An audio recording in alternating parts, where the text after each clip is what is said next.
जय हिंद साथियों, स्वागत है आपका शिक्षा क्लासेस पर। दोस्तों, आज की वीडियो में हम लोग देखेंगे हिंदी और जो हमारी रीट एग्जाम से रिलेटेड है, जिसमें पीवाईक्यू होंगे और कॉन्सेप्ट बताया जाएगा। चलिए तो स्टार्ट करते हैं। स्टार्ट करने से पहले आज का मोटिवेशन कोट है, मुश्किल नहीं है कुछ दुनिया में, तू जरा हिम्मत तो कर, ख्वाब बदलेंगे हकीकत में, तू जरा कोशिश तो कर। ठीक है, तो मुश्किल कुछ भी नहीं है दुनिया में, अगर हम उसमें अपना एफर्ट ना लगाएं तो काफ़ी ज़्यादा दिक्कतें होगी। ठीक है, तो हम लोग अब स्टार्ट करते हैं आज की क्लास को। आज का क्वेश्चन है पहला, वाक्य के अंग हैं, वाक्य जो है उसके अंग क्या क्या हैं। ठीक है, तो ऑप्शन है उद्देश्य, ऑप्शन बी विधेयक, ऑप्शन सी ए और बी दोनों, ऑप्शन डी इनमें से कोई नहीं। तो इसका आंसर हो जाएगा ऑप्शन नंबर सी। ठीक है, ए और बी दोनों सही है। अब बात आती है कि उद्देश्य और विधेयक है क्या। उद्देश्य क्या होता है, जिसके बारे में कुछ कहा गया हो उसे उद्देश्य कहते हैं। उद्देश्य क्या है, जिसके बारे में कुछ कहा गया हो उसे उद्देश्य कहते हैं। और विधेयक क्या है हमारा, वाक्य के उद्देश्य में के विषय में, वाक्य के उद्देश्य के विषय में जो कुछ बातें कही जाए उसे विधेयक कहते हैं। एक उदाहरण से हम लोग समझ सकते हैं, जैसे अभय इलाहाबाद में रहता है। क्या है, अभय इलाहाबाद में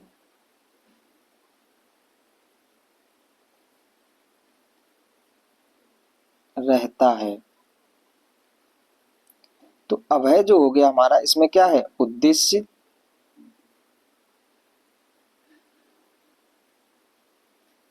और इलाहाबाद में रहता है, ये हमारा क्या हो गया, विधेयक हो गया। ठीक है, तो वाक्य के कितने अंग होते हैं, दो अंग। कौन कौन से हैं, उद्देश्य और विधेयक। ठीक है, अगला क्वेश्चन देखते हैं। अगला क्वेश्चन है, जो वाक्य मुख्य उद्देश्य एवं मुख्य विधेयक से बना हो वह कहलाता है। जो वाक्य मुख्य उद्देश्य और मुख्य विधेयक से बना हो वह क्या कहलाता है। ऑप्शन ए दिया गया है संभावनार्थक वाक्य, ऑप्शन बी आश्रित उपवाक्य, ऑप्शन सी संकेतार्थक उपवाक्य, ऑप्शन डी प्रधान उपवाक्य। तो इसका सही आंसर होगा ऑप्शन नंबर डी, प्रधान उपवाक्य, जिसमें क्या है, एक मुख्य उद्देश्य है और मुख्य विधेयक है, उसको कहते हैं प्रधान उपवाक्य। ठीक है, अब बात आती है कि संभावनार्थक वाक्य जो है हमारा, इसको जिस वाक्य में संभावना प्रकट हो उसे हम क्या कहते हैं, संभावनार्थक वाक्य, और इन्हीं को हम संदेह वाक्य भी बोल सकते हैं। ठीक है, तो इसको एक उदाहरण से हम समझेंगे, जैसे यह घर अभय का होगा, यह घर अभय का होगा। ठीक है, तो ये हमारा क्या हो गया, इसमें संभावना प्रकट की जा रही है। जैसे इसको और भी देख सकते हैं, जैसे रमेश स्कूल गया होगा। ठीक है, ये कैसी है, संभावना प्रकट हो रही है। जिस वाक्य में संभावना हो उसे हम कहते हैं संभावनार्थक वाक्य। अगला इसमें दिया गया है मिश्रित वाक्य या आश्रित वाक्य। आश्रित वाक्य उपवाक्य क्या है हमारा, कि एक हमारा प्रधान उपवाक्य होगा और उस पे आश्रित वाक्य होगा, उसी को हम कहते हैं आश्रित उपवाक्य। ठीक है, तो इसको उदाहरण हम देख सकते हैं, जैसे मालिक ने कहा कि, मालिक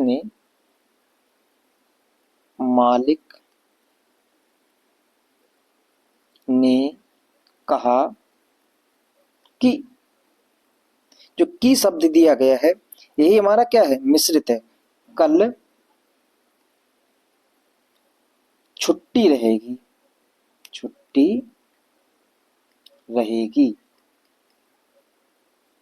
मालिक ने कहा कि कल छुट्टी रहेगी। तो इसमें जो की शब्द है वो हमारा, और पूरा ये वाला पूरा वाक्य जो हमारा किस पे आश्रित है, मालिक ने कहा कि कल छुट्टी रहेगी।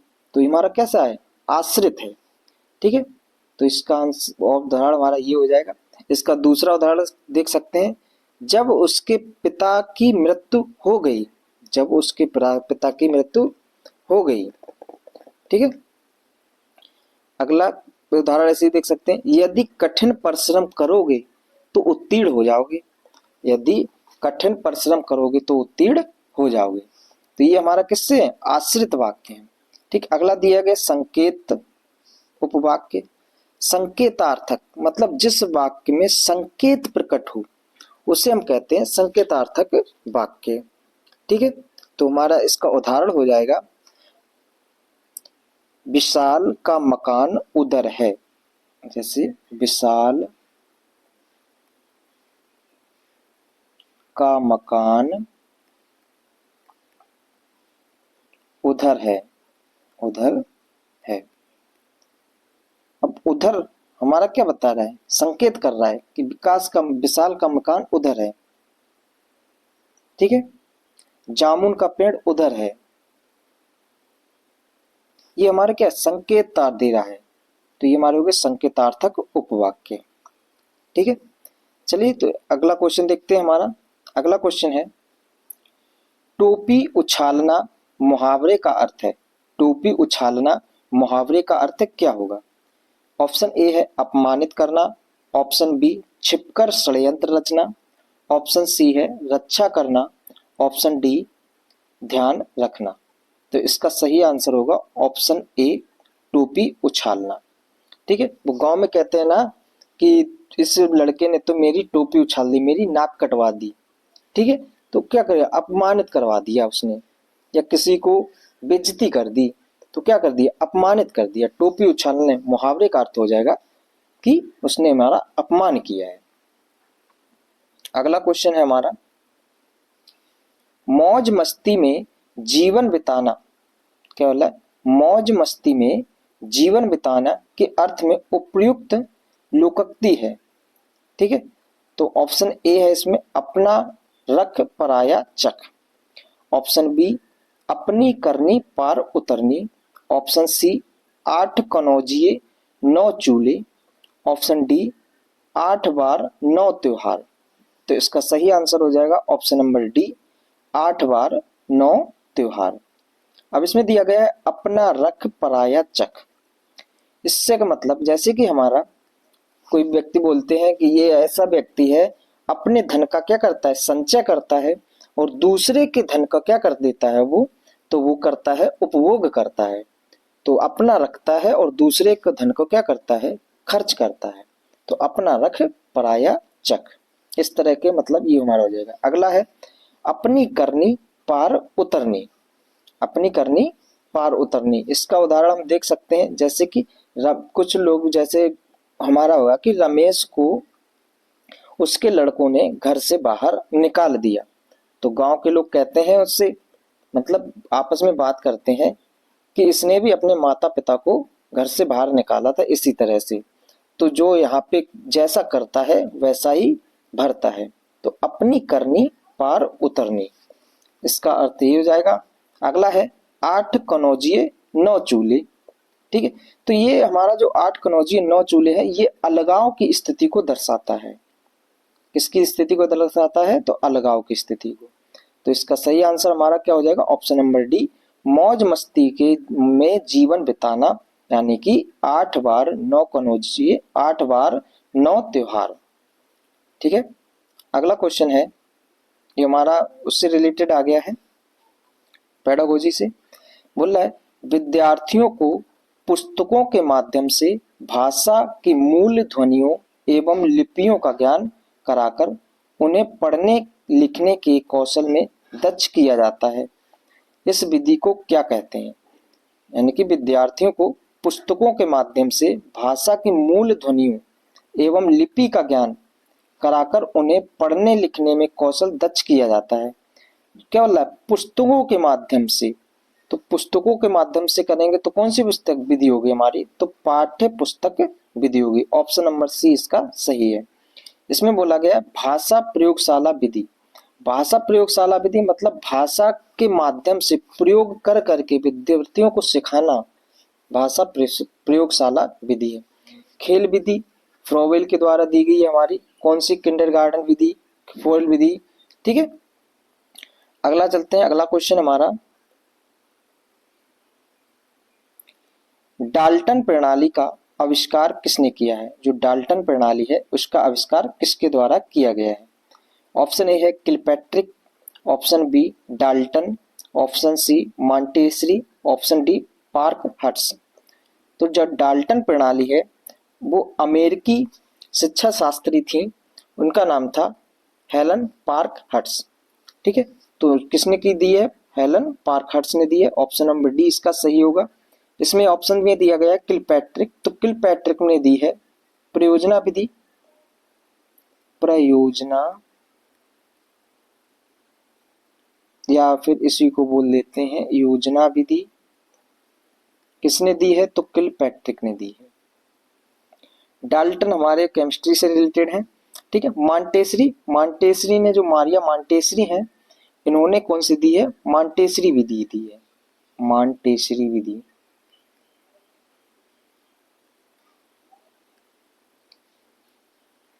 और ये किसके द्वारा कैसे सीखे जाते? तो जो मंद बुद्धि वाले बालक होते हैं, मेंटली डिस्टर्ब होते हैं, उनको इस विधि के माध्यम से सिखाया जाता है मॉन्टेसरी विधि में। अगला क्वेश्चन है,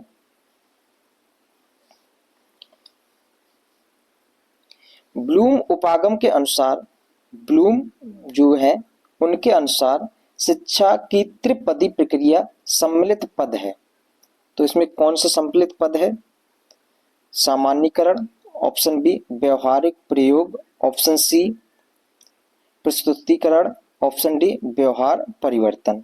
तो इसका सही आंसर हो जाएगा ऑप्शन नंबर डी व्यवहार परिवर्तन। ब्लूम उपागम जो ब्लूम ने दिए है उसमें हमारा कौन सा सम्मिलित है? तो हो जाएगा व्यवहार परिवर्तन। अगला क्वेश्चन है,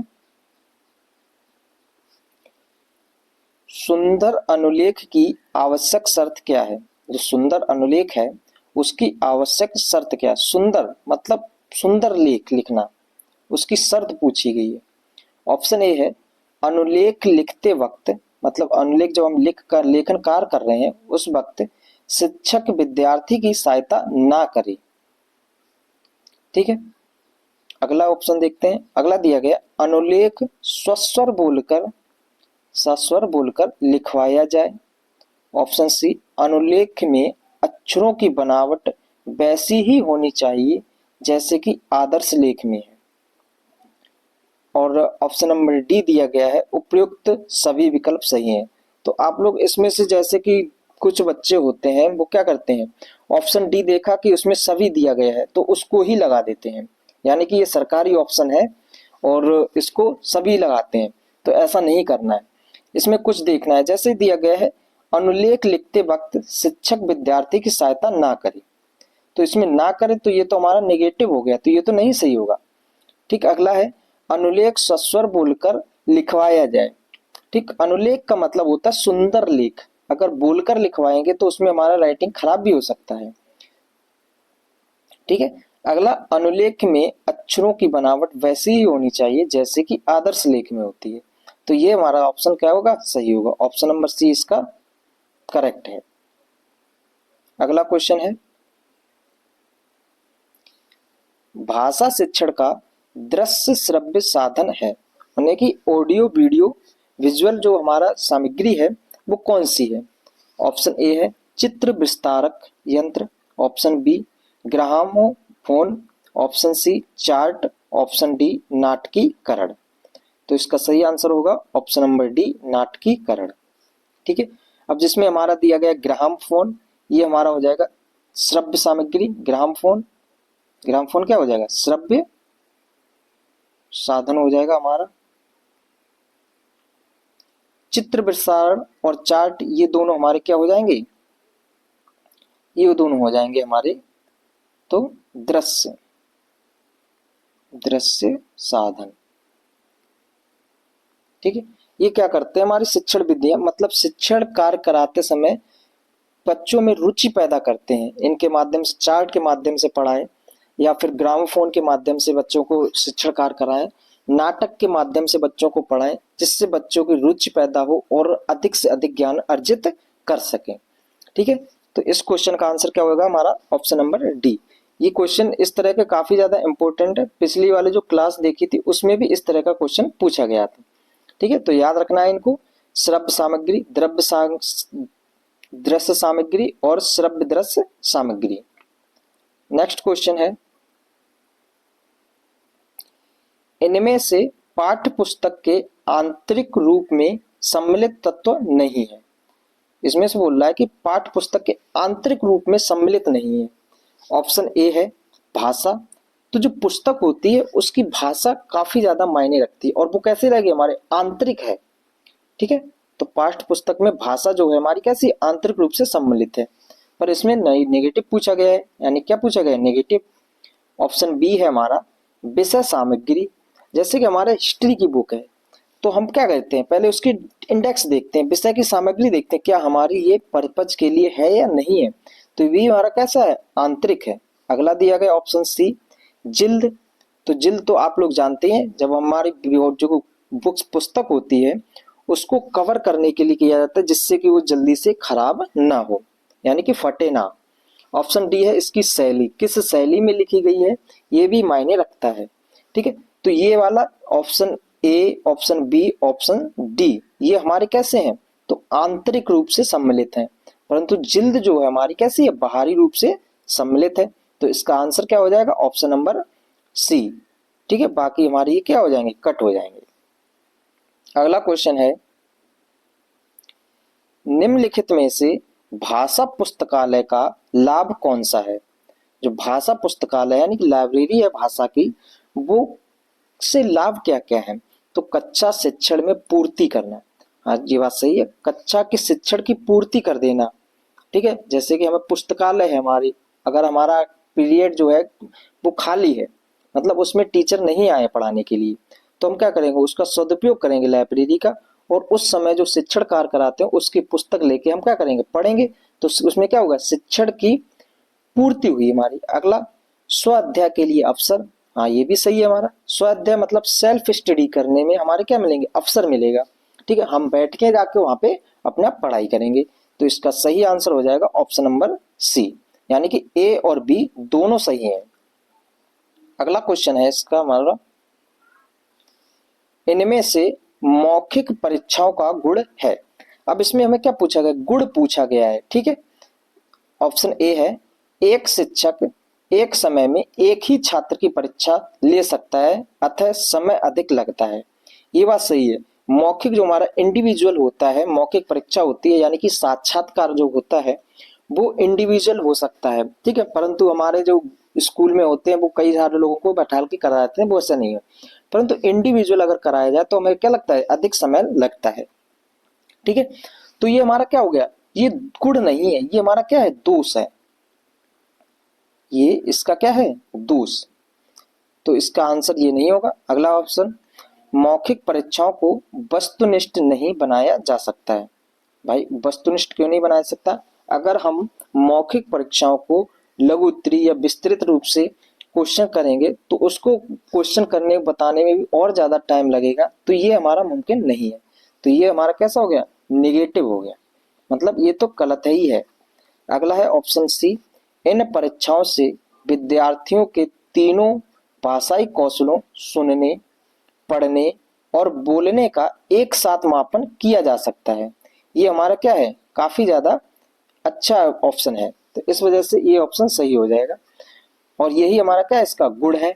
ऑप्शन डी है, इन परीक्षाओं में से विद्यार्थियों के लेखन कौशल का मापन नहीं कर सकते। इन परीक्षाओं से विद्यार्थियों के लेखन कौशल का मापन नहीं कर सकते। और मौखिक में लेखन क्या करेंगे।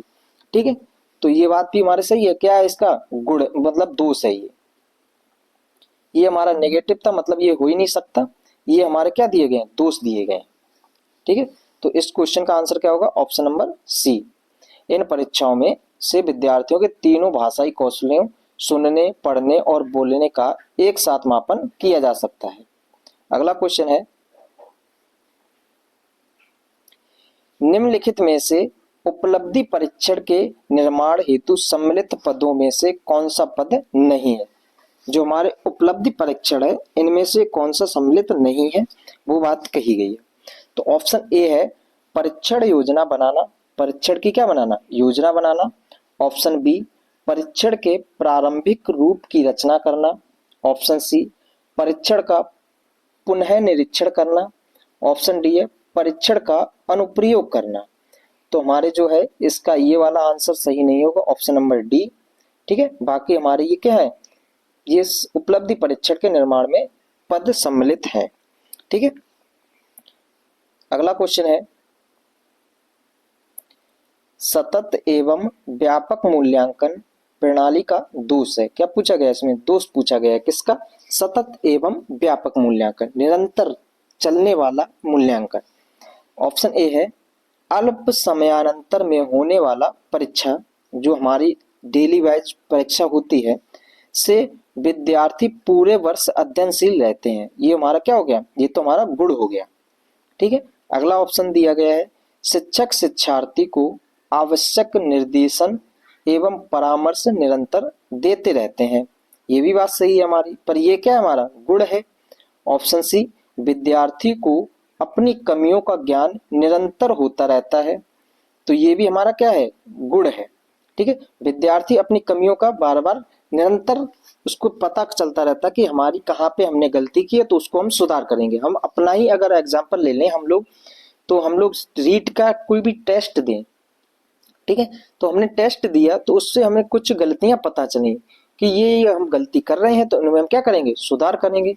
तो ऐसे ही अगर हम निरंतर टेस्ट लगाते रहेंगे तो हमारी गलतियों का हमें पता चलता रहेगा और उनका हम क्या करेंगे, सुधार करेंगे। तो ये भी हमारा क्या हो गया, निरंतर, ये हमारे जो गुण हो गए। मतलब ऑप्शन ए, ऑप्शन बी और ऑप्शन सी, ये तीनों के तीनों हमारे क्या हैं, गुण हैं। हमसे पूछा गया क्या, दोष। ऑप्शन नंबर डी है विद्यार्थी पर वर्ष भर परीक्षा का भय बना रहता है, जिससे कि उसका स्वाभाविक विकास प्रभावित होता है। ये बात सही है। ठीक है, तो ये हमारा क्या दोष है, तो इसका सही आंसर हो जाएगा ऑप्शन नंबर डी। अगला क्वेश्चन है, जो ट्रेजेडी क्या है, ट्रेजेडी शब्द उत्पत्ति के आधार पर है। अब ट्रेजेडी शब्द हमारा सुनने में ही मतलब हमारा लग रहा है पढ़ने से ही कि ये कौन सा शब्द है। तो इसका ऑप्शन दिए गए हैं तद्भव, ऑप्शन बी तत्सम, ऑप्शन सी देशज, ऑप्शन डी विदेशी। तो हमारा ट्रेजेडी शब्द है वो क्या है, विदेशी शब्द है। तो इसका सही आंसर होगा ऑप्शन नंबर डी। विदेशी शब्द में हमारा आ जाएगा ट्रेन आ गया, ठीक है, ट्रेन हो गया, और भी कई सारे शब्द आते हैं हमारे विदेशी शब्द में। तद्भव तत्सम शब्द क्या होते हैं, तो तत्सम शब्द हमारे वे शब्द होते हैं जो संस्कृत से ज्यों के त्यों उठा लिए जाते हैं, उनको क्या कहते हैं हम, तत्सम शब्द कहते हैं। संस्कृत से क्या कर लिए जाते हैं, ज्यों के त्यों उठा लिए जाते हैं। ठीक है, मतलब जैसा संस्कृत में उनका यूज हुआ है वैसे ही हम डेली वेज में यूज करते हैं, उनको क्या कहेंगे, तत्सम शब्द कहेंगे। जैसे कि हमारे कौन कौन से हो जाएंगे, तो कर्पूर हो गया, कर्पूर, तस्कर हो गया, तस्कर, नारिकेल, नारिकेल, ठीक है, करपट, ये सब क्या हमारे तत्सम शब्द हैं। मतलब एक तरह के हमारे संस्कृत वाले शब्द जो होंगे उनको हम तत्सम शब्द कहेंगे। अगला इसमें दिया गया है तद्भव शब्द। तद्भव क्या होते हैं, तो तद्भव संस्कृत का बिगड़ा रूप, मतलब संस्कृत से ही उत्पन्न हुए हैं पर कुछ उसमें परिवर्तन करके उनको बोला जाए, वो शब्द हमारे क्या कहलाते हैं, तद्भव शब्द कहलाते हैं। जैसे हमारे कौन से हो जाएंगे, तो कर्पूर का हमारा हम बोलते हैं कपूर, क्या बोलते हैं, कपूर। नारियल, नारियल, कपड़ा, ये हमारे क्या है, तद्भव शब्द है। इसमें दिया गया अगला देशज शब्द। तो देशज शब्द वे शब्द जिनकी उत्पत्ति का हमें स्रोत ही ना पता चली, तो वे शब्द कैसे कहलाए जाते हैं, हमारे हो जाएंगे देशज शब्द। जैसे हमारा हो गया लोटा, क्या हो गया, लोटा, जुगाड़, ठीक है, लुखड़िया, ये शब्द क्या हो गए, हमारे देशज शब्द हो गए।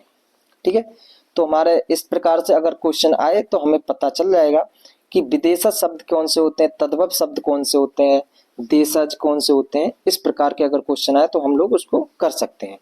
ठीक है, तो इसका सही आंसर हो जाएगा ऑप्शन नंबर डी, यानी कि ट्रेजेडी शब्द जो हमारा कैसा है, तो विदेशी शब्द है। अगला क्वेश्चन है, ये हमारा पर्यायवाची से दिया गया है कि सुधाकर जो है, सुधाकर का पर्यायवाची शब्द है, सुधाकर का पर्यायवाची शब्द क्या है? ऑप्शन ए दिया गया है रसाल, ऑप्शन बी दिया गया है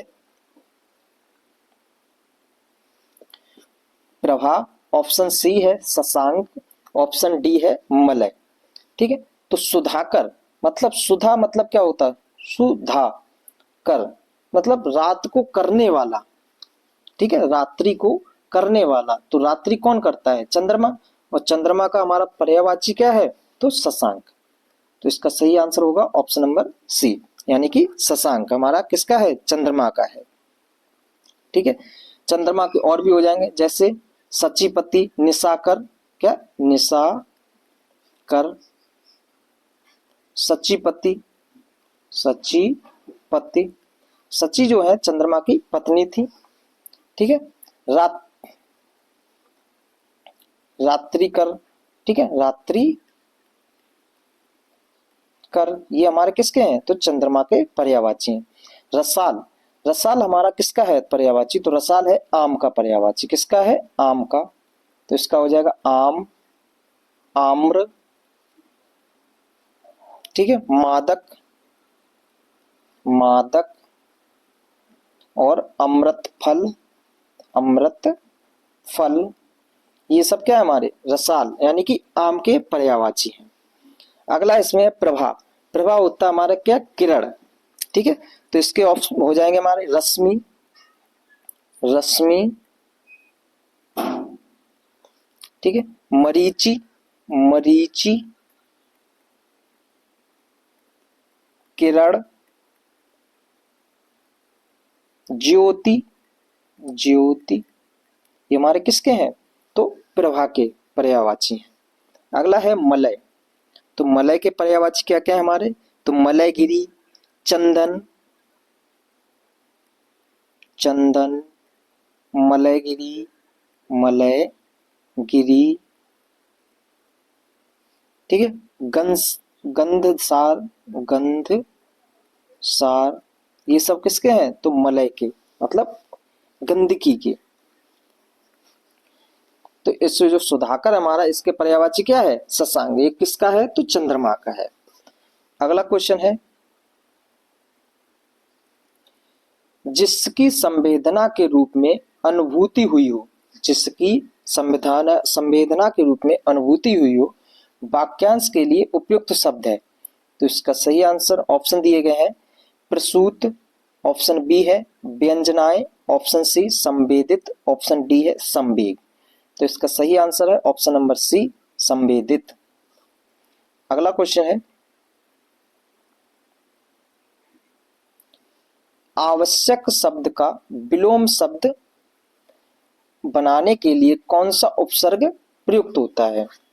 ठीक है, देखो उपसर्ग क्या होते हैं हमारे? तो उपसर्ग शब्द के पहले लगने वाले, आद में लगने वाले शब्द हमारे, मतलब जो वर्ड होते हैं उनको क्या कहते हैं?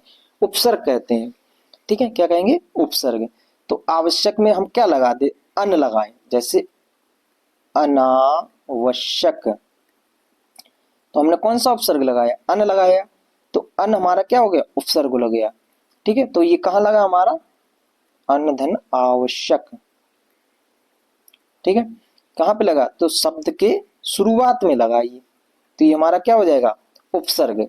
तो उपसर्ग क्या होते हैं? जो वाक्य के शुरू में लगे उन्हें कहते हैं उपसर्ग। तो इसके ऑप्शन में अन देखें कहाँ पे है, तो ऑप्शन डी हमारा सही होगा।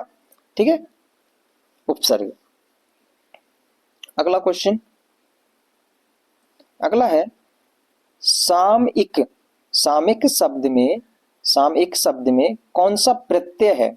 अब देखो दो शब्द होते हैं, एक प्रत्यय और एक उपसर्ग। उपसर्ग हम लोग पढ़ चुके हैं। उपसर्ग क्या होते हैं? शब्द के शुरुआत में लगे, ठीक है, यानी कि आद में लगे, उन्हें कहते हैं उपसर्ग। और दूसरे हैं हमारे कौन से? प्रत्यय। तो प्रत्यय क्या होते हैं? शब्द के अंत में लगे, शब्द के अंत में लगे तो उन्हें हम कहेंगे प्रत्यय।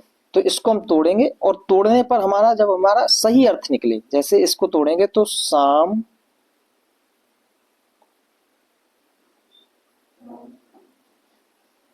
सामाय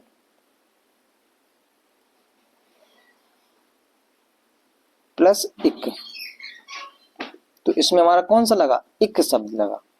ठीक है, तो इसका सही आंसर होगा ऑप्शन नंबर सी, इक प्रत्यय हमारा सही होगा। अगला क्वेश्चन है कि निहितार्थ शब्द में संधि है। ऑप्शन ए है यड़ संधि, ऑप्शन बी है दीर्घ संधि, ऑप्शन सी है गुण संधि और ऑप्शन डी है हमारा वृद्धि संधि। तो इस क्वेश्चन का आंसर क्या होगा हमारा, तो दीर्घ संधि होगी। अब दीर्घ संधि क्या हमारी, तो हमारा स्वर का समान स्वर का स्वर के साथ में, मतलब समान स्वर आपस में जुड़े, समान स्वर आपस में जुड़े, तो वहां हमारा क्या होगा, दीर्घ संधि होगी। जैसे कि हमारा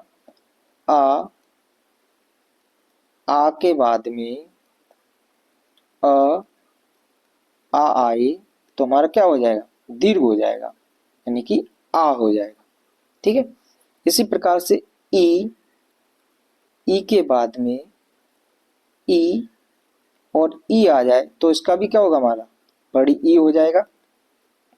ऐसे ऊ के बाद में हमारा क्या हो, ऊ और ऊ आए तो हमारा इसका भी बड़ा ऊ हो जाएगा।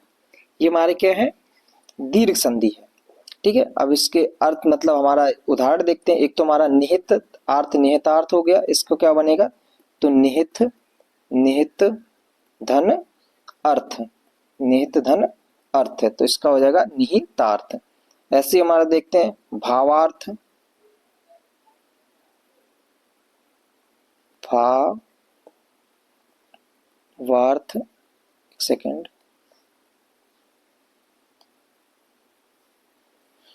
भावार्थ, इसको तोड़ेंगे तो हमारा क्या होगा, भाव धन अर्थ, तो हमारा कौन सा हो गया, भावार्थ है। ठीक है, ऐसे हम बोल सकते हैं इसको सत्यार्थी,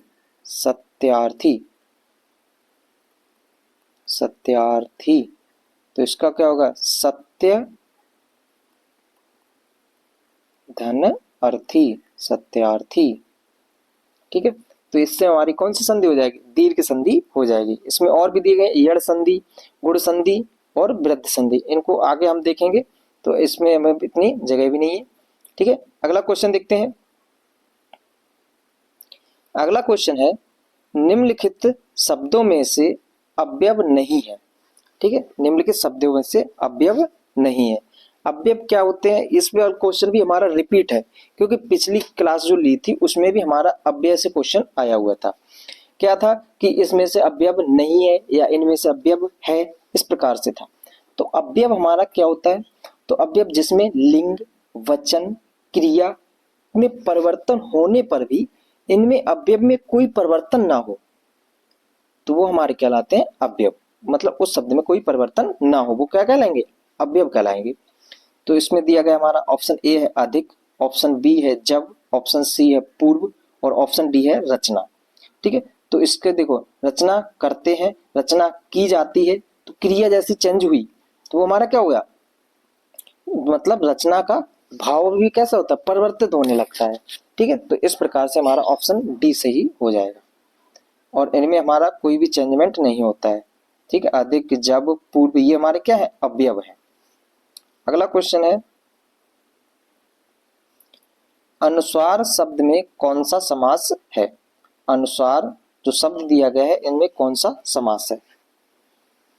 देखो, इसमें ऑप्शन ए है अव्ययीभाव समास, ऑप्शन बी तत्पुरुष समास, ऑप्शन सी द्वंद्व समास, ऑप्शन डी द्विगु समास। तो इसका सही आंसर हो जाएगा ऑप्शन नंबर ए अव्ययीभाव समास। अव्ययीभाव समास क्या होता है, अव्ययीभाव समास वे समास जिसमें पूर्व पद क्या हो, प्रधान हो, वो हमारे कहलाते हैं अव्ययीभाव। और इसके अंदर हमारा क्या होता है, एक अव्यय मतलब उपसर्ग जुड़ा होता है। क्या जुड़ा होता है, अव्ययीभाव समास में उपसर्ग जुड़े होते हैं, उपसर्ग। ठीक है, उपसर्ग बता ही चुके हैं, जो हमारे शब्द में शुरुआत में जुड़े उन्हें कहते हैं अव्ययीभाव समास, मतलब शुरुआत में जुड़ते हैं, उपसर्ग कहते हैं। जैसे हमारा अनुसार है, अनुसार। तो सार में हमारा क्या जुड़ गया, अनु जुड़ गया, तो हमारा क्या हो गया, अभिभाव हो गया। इसी प्रकार से हम देख सकते हैं यथाशक्ति, यथाशक्ति, यथा हमारा क्या है, ये भी हमारा क्या है, इसका हो जाएगा यथा प्लस शक्ति। ठीक है, तो यथा हमारा क्या हो गया, अब मतलब उपसर्ग हो गया, और शक्ति हमारा शब्द है, तो शब्द के सामने जुड़ गया यथा, तो यथा शक्ति, मतलब उपसर्ग जुड़ने से हमारा क्या हो गया, अभिभाव समास हो गया। ठीक है, इसी प्रकार से हम देखते हैं भर पेट, भर पेट। ठीक है, तो इसमें हमारा क्या हो जाएगा, भर प्लस पेट। तो भर हमारा क्या है, उपसर्ग है। ठीक है, तो जहां उपसर्ग हमें मिल जाए वहां पे हमारा कौन सा समास होता है, तो अभिभाव समास होता है। अगला बी दिया गया इसमें तत्पुरुष समास। तत्पुरुष समास में हमारा उत्तर पर प्रधान होता है, तो वहां पे हमारा कौन सा समास हो जाएगा, तो तत्पुरुष समास हो जाएगा। ठीक है, जैसे राजा का पुत्र, राजा का पुत्र, और तत्पुरुष समास में हमारे कारक चिन्हों का उपयोग किया जाता है। ठीक है, तो हमारा राजा का पुत्र, इसका उदाहरण देख लेते हैं तत्पुरुष समास का। तो राजा का, राजपुत्र कह सकते हैं, राजपुत्र। ठीक है, देशद्रोह, देश के लिए द्रोह, देश का द्रोह किया मतलब विद्रोह किया, तो देशद्रोह भी हमारा किस में आ जाएगा, तत्पुरुष समास में। अगला दिया गया हमारा द्वंद्व समास। द्वंद्व, जिस शब्द में, जिस समास में हमारे द्वंद्व की स्थिति उत्पन्न हो वहां पे द्वंद्व समास होता है, मतलब एक दूसरे के अपोजिट भी हो, विलोम शब्द यानी कह सकते हैं हम। ठीक है, तो हमारे वहां पे भी क्या होगा, हमारा द्वंद्व समास होगा। और इन समासों में हमारा क्या होता है, योजक चिन्ह का उपयोग किया जाता है। ठीक है, जैसे हम कर सकते हैं दाल रोटी, दाल रोटी। ठीक है, पति पत्नी, पति पत्नी। ठीक है, ये हमारे क्या है, द्वंद्व समास है। ये किसके उदाहरण दिए गए हैं, तो द्वंद्व समास के। अगला इसमें दिया गया है द्विग समास। द्विग मतलब जहां संख्याओं का उपयोग किया जाए, जिन समास में संख्या का उपयोग किया जाए वहां पे हमारा क्या होगा, द्विग समास होगा। ठीक है, तो द्विग समास के हमारे उदाहरण में हो जाएंगे द्विभवनम मतलब दो भवन, द्विभवन। त्रिभुज, जैसे त्रिभुज, पंचभुज, दुभवन, दुभवन। ठीक, ये हमारे किसके उदाहरण है, तो द्विग समास के उदाहरण है। आशा करते हैं आपको इतने में समझ में आ गया होगा इन समासों के बारे में। आगे और भी देखेंगे अगर कोई एक समास और आए।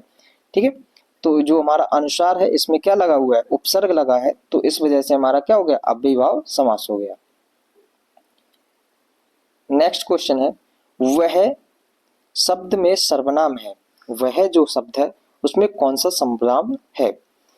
तो हमारे देखो ये इसमें एक सर्वनाम के बारे में पूछा गया है। ऑप्शन ए है निश्चयवाचक सर्वनाम, ऑप्शन बी संबंधवाचक सर्वनाम, ऑप्शन सी निजवाचक सर्वनाम, ऑप्शन डी अनिश्चयवाचक सर्वनाम। तो इसका सही आंसर होगा ऑप्शन नंबर ए, निश्चयवाचक सर्वनाम। वह काली गाय है, क्या है, वह काली गाय है। ठीक है, अब उसने क्या कर दिया, निश्चित कर दिया कि गाय कैसी है, काली है। वह क्या हो गया हमारा, तो निश्चयवाचक हो गया, यह पुस्तक मेरी है। ठीक है, तो ये क्या हो गया हमारा, यह, तो यह शब्द हमारा हो गया निश्चय सर्वनाम। ठीक, अगला इसमें दिया गया संबंधवाचक सर्वनाम, जिस शब्द से संबंध के बारे में दर्शाया गया हो तो यह हमारा संबंधवाचक सर्वनाम होता है। निजवाचक, जिसमें स्वयं, निज, अपना, इस प्रकार के शब्द जुड़े मिले तो वह हमारा निजवाचक सर्वनाम होगा। अगला इसमें दिया गया अनिश्चयवाचक सर्वनाम। अनिश्चयवाचक सर्वनाम क्या होता है, तो अनिश्चयवाचक में अनिश्चित शब्द आते हैं, जैसे कोई। ठीक है, कोई शब्द मिल गया, वो हमारा क्या होगा, अनिश्चयवाचक सर्वनाम होगा। अगला क्वेश्चन देखते हैं। अगला क्वेश्चन है लोभ शब्द में कौन सी संज्ञा है। अब संज्ञा से भी हमारा क्वेश्चन बना है, उस वाले पेपर में भी बना था, इसमें भी बना है। ठीक है, तो लोभ शब्द में कौन सी संज्ञा है। ऑप्शन ए है व्यक्तिवाचक संज्ञा, ऑप्शन बी जातिवाचक संज्ञा, ऑप्शन सी वस्तुवाचक संज्ञा, ऑप्शन डी है भाववाचक संज्ञा। तो लोभ कहते हैं ना कि इसने उसके पास ज्यादा मतलब वो हो गया तो इसने लोभ किया, ठीक है, लोभ हमारा एक भाव है, तो हमारे कौन सी संज्ञा हो जाएगी, तो ये भाववाचक संज्ञा हो जाएगी। ऑप्शन नंबर डी इसका सही होगा, ठीक है।